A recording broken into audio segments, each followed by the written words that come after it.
بسم اللہ الرحمن الرحیم۔ ہم سب نماز پڑھتے ہیں مگر اکثر لوگ کہتے ہیں کہ دل نہیں لگتا، خشوع پیدا نہیں ہوتا، دھیان بھٹک جاتا ہے۔ آج ہم جانیں گے کہ دل کو نماز میں کیسے جوڑا جائے، وہ کون سی باتیں ہیں جو دل کو اللہ کے سامنے حاضر کر دیتی ہے، اور وہ کون سے اعمال ہیں جو ہماری نماز کو نور بنا دیتا ہے۔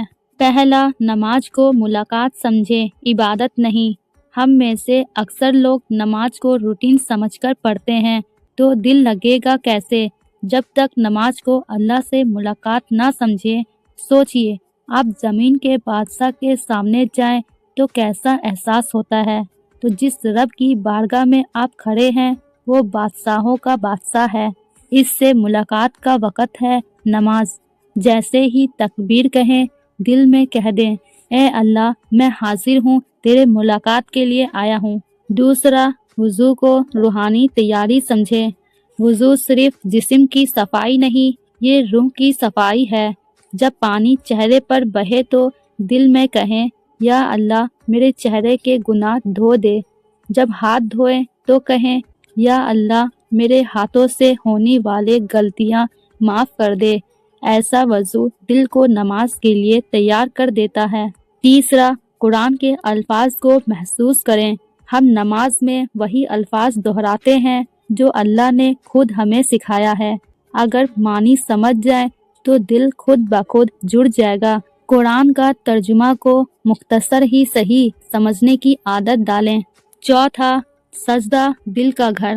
سجدے میں آدمی اللہ کے سب سے قریب ہوتا ہے۔ یہ وہ لمحہ ہے جب دل نرم ہو جاتا ہے۔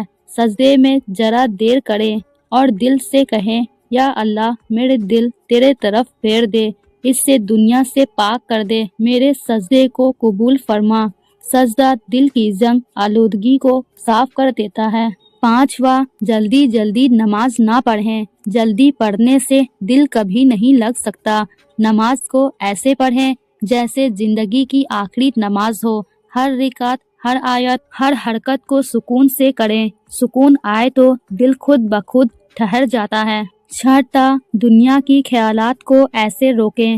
شیطان نماز میں وسوسے ڈالتا ہے۔ جیسے ہی نماز شروع ہوتی ہے، کل کا کام یاد آئے گا، موبائل یاد آئے گا، مسئلے یاد آئیں گے۔ اس کا حل ہے، نماز شروع کرتے وقت دل میں کہے، اب میں اللہ کے سامنے کھڑا ہوں، دنیا پیچھے ہے۔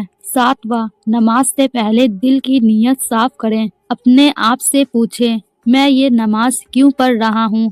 کیونکہ اللہ نے حکم دیا ہے، اسی کا رزق کھاتے ہیں، اسی کے زمین پر رہتے ہیں، اسی کے سامنے ایک دن کھڑے ہونا ہے۔ جب نیت درست ہو جائے تو دل خود بخود راستہ بنا لیتا ہے۔ آٹھواں، نماز کو بوجھ نہ سمجھیں، نعمت سمجھیں۔ نماز بوجھ نہیں، نماز راحت ہے، سکون ہے، رحمت ہے۔ اللہ کے نبی حضرت محمد صلی اللہ علیہ وسلم فرماتے ہیں کہ اے بلال، نماز سے ہمیں راحت دو۔ اگر نماز ہمیں بوجھ لگے تو سمجھ لیں دل دنیا میں گم ہے۔ جب نماز دل کو خوشی دے، راحت دے، سکون دے تو سمجھ لیں دل زندہ ہے۔ اور جب آپ قبر میں جائیں گے، نہ موبائل ہوگا، نہ دولت ہوگی، نہ دنیا کے مسئلے ہوں گے، صرف نماز ہوگی جو روشنی بن کر ہمارے ساتھ کھڑی ہوگی۔ اگر آج نماز میں دل لگانا سیکھ لیں تو کل قبر میں سکون ملے گا، روز محشر میں اجالا ہوگا اور جنت کے راستے آسان ہو جائیں گے۔